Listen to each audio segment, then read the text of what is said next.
The difference between professionals and amateurs. I ask that question all the time. People say, professionals get paid, this and that. And no, man, some professionals don't get paid, man. I mean, the real difference is that professionals have standards.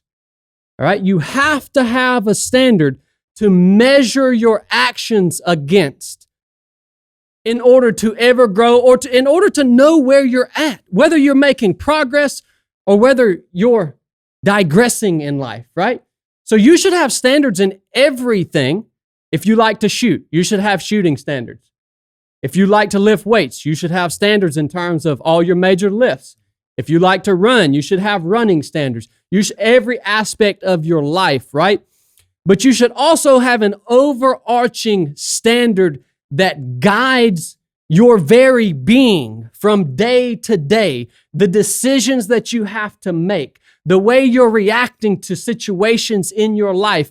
You have to have a standard there too, all right? And that's the creed, man. Everybody talks about a mission statement. Nobody talks about a creed, all right? A mission statement shows you, might give you something to shoot for, like a direction that you want to go, right? No, the creed is used day to day. The creed is the encompassing standard. So, y'all want me to share this with you? Yeah, bro. I think also to add to that point, I do want to hear your creed. I am actually super interested to hear it.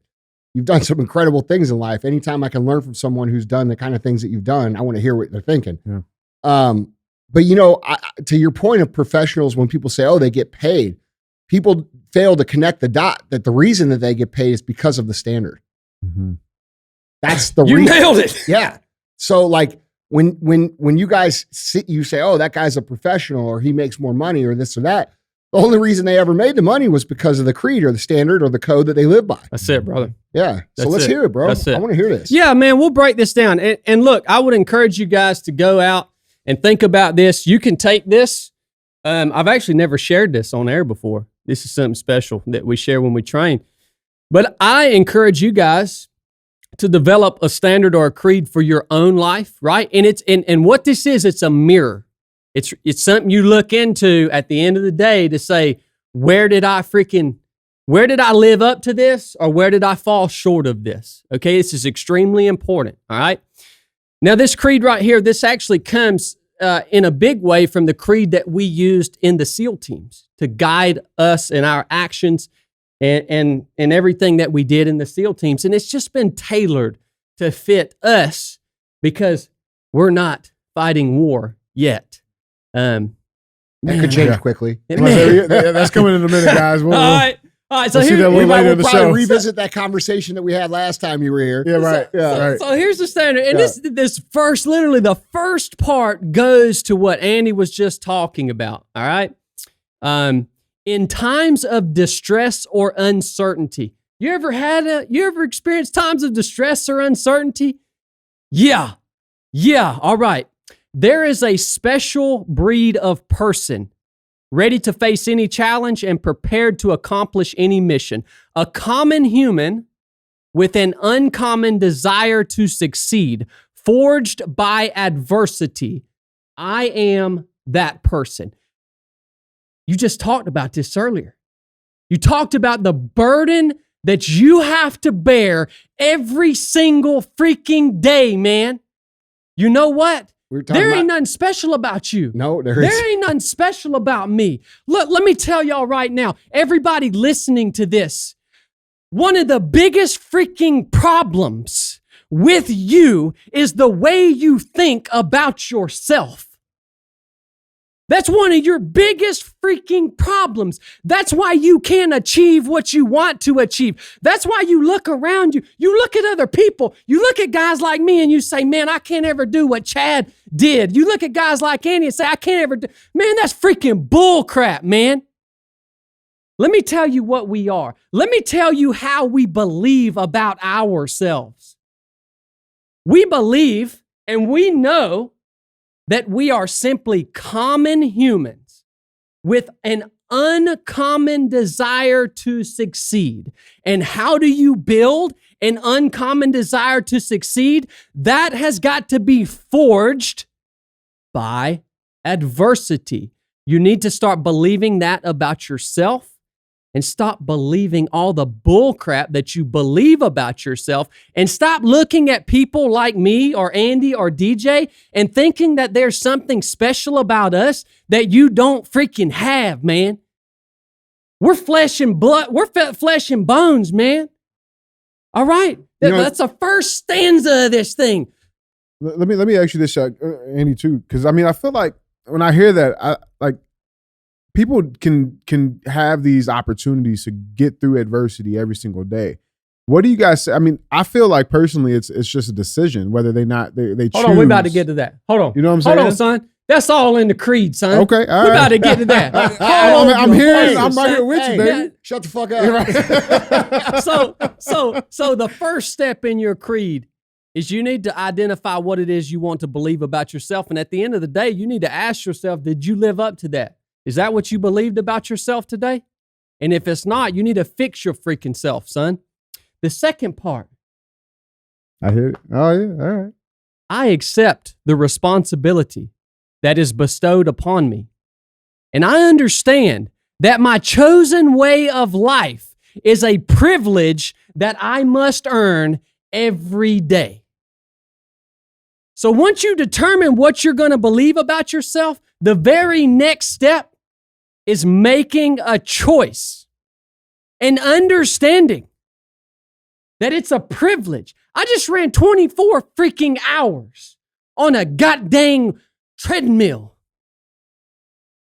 for a teammate of mine who's paralyzed from the waist down. And while I was running for 24 hours, I had a piece of tape on my treadmill that nobody else could see. And you know what was written on that tape? For those who can't. For those who can't. You don't understand how much privilege you have to be able to get up and walk to the freaking refrigerator. Right. You don't understand. You're taking so much of your life and your ability for granted, and you're wasting it. You're flushing it down the toilet every single day. And I see y'all waiting in line at the Bojangles to get you a freaking fried chicken biscuit, and you're so fat you can't even walk hardly. I see you, man. And let me tell you why it pisses me off so bad. It pisses me off so bad because I care. Because I know there is more for you. I know there is more for you. Because you haven't severed your spinal cord. You don't have freaking cancer. Maybe you do. Maybe you do. I'm just saying, if you're in a good place, you have got to make a choice. And you got to earn it every day, right? So that's the very next step, is making that choice. As soon as you figure out who it is you want to be, you got to make the choice to be that person. All right? Did I make that choice today? I ask myself that at the end of every freaking day. Did I make the choice to accept the responsibility that is bestowed upon me by God, my creator, the creator of the universe? Did I make the choice to live up to that? Some days the answer is no. Let me tell you, boys, something. If you don't miss the standard every now and then, your freaking standard's too low. Yeah. Dude, you just described the entire misunderstanding of my persona in like one sentence. I fucking get pissed off at you motherfuckers because I know you're better than that. Yes, sir. And they say, oh, why is he so angry? Well, I'm angry because you're living fucking 100 miles below your potential every single day, and I can see it. I know you can see it. I love that shit, bro. I know you can see it. Yeah. I see it too. My loyalty to my team is beyond reproach. I will humbly serve my fellow man and teammate, always ready to defend those who are unable to defend themselves. I do not seek recognition for my actions, and I will place the welfare of others before my own. When I was a SEAL, when I graduated SEAL qualification training, we got this big gold pin called a trident. Very few men have ever gotten to pin that trident on their chest. Very few. And you have to almost die to get that thing. And I pinned that on my chest, man, the day of graduation. And I never, ever wore that pin again out in public. The only time I ever put that pin back on is if we lost a teammate and I went to their funeral. Professionals don't need recognition for their freaking work.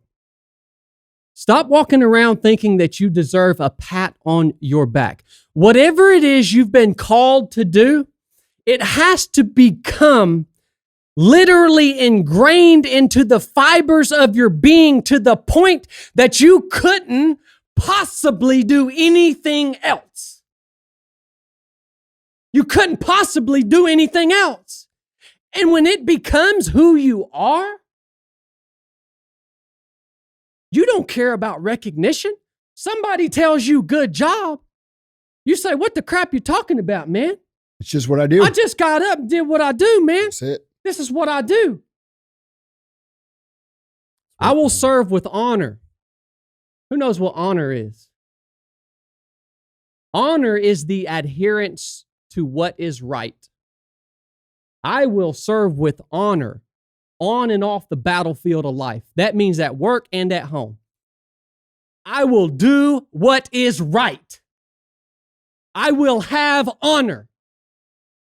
Whether I'm at home or whether I'm here. The ability to control my emotions and my actions, regardless of circumstances, what sets me apart. Uncompromising integrity is my standard. What is integrity? It's having honor when no one's looking.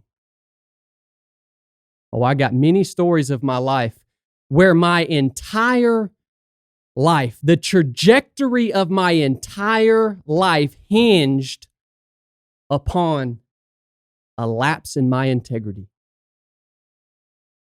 Think about that. Why is this in the creed? My character and my honor will be steadfast. My word is my bond. That is honesty. So here we have honor, integrity, honesty, and we have the ability to control our emotions. Have y'all thought about that? I've been on target before. Crazy stuff happening. Bombs going off, people shooting at us, coming from all different directions. And I remember seeing as a young frogman, seeing two of my leaders, platoon chiefs. One of them was running around like a chicken with their head cut off. He wasn't accomplishing anything, right? He allowed his emotions to lead him.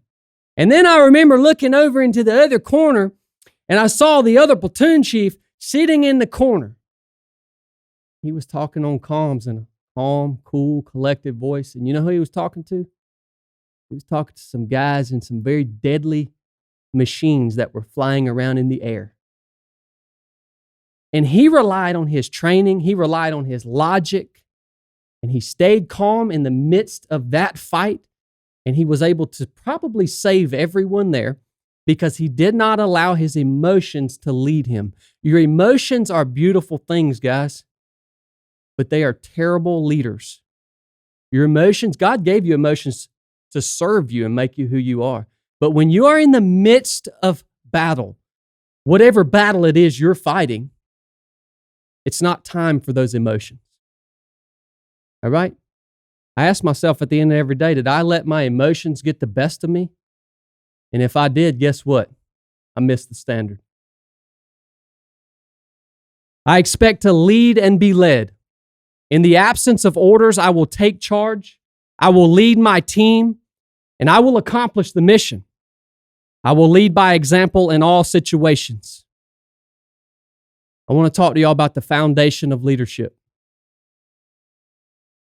The creed says, in the absence of orders, I will take charge, lead my team, and accomplish the mission. The very foundation of leadership is the ability to make freaking decisions. All right? You have got to be able to make decisions. before you can ever build anything else. You have to build a lot on top of that to become a good leader.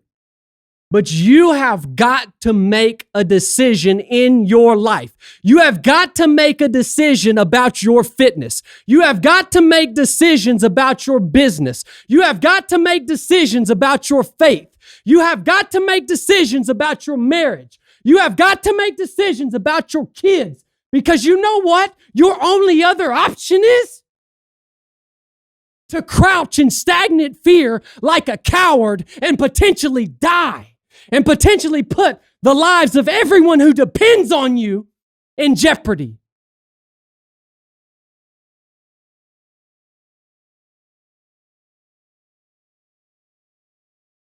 I will never quit. Because if you quit, you're done. You may still be alive walking around on this earth. You're done. I will never quit. I will persevere and I will thrive on adversity. My team expects me to be physically harder and mentally stronger than our opponents. I hold myself to that standard. I will be physically harder and mentally stronger than anything that comes against me, my family, my business, my brothers, my sisters, my team. I will be the one that is physically harder and mentally stronger, and I will work to maintain that position. You won't beat me.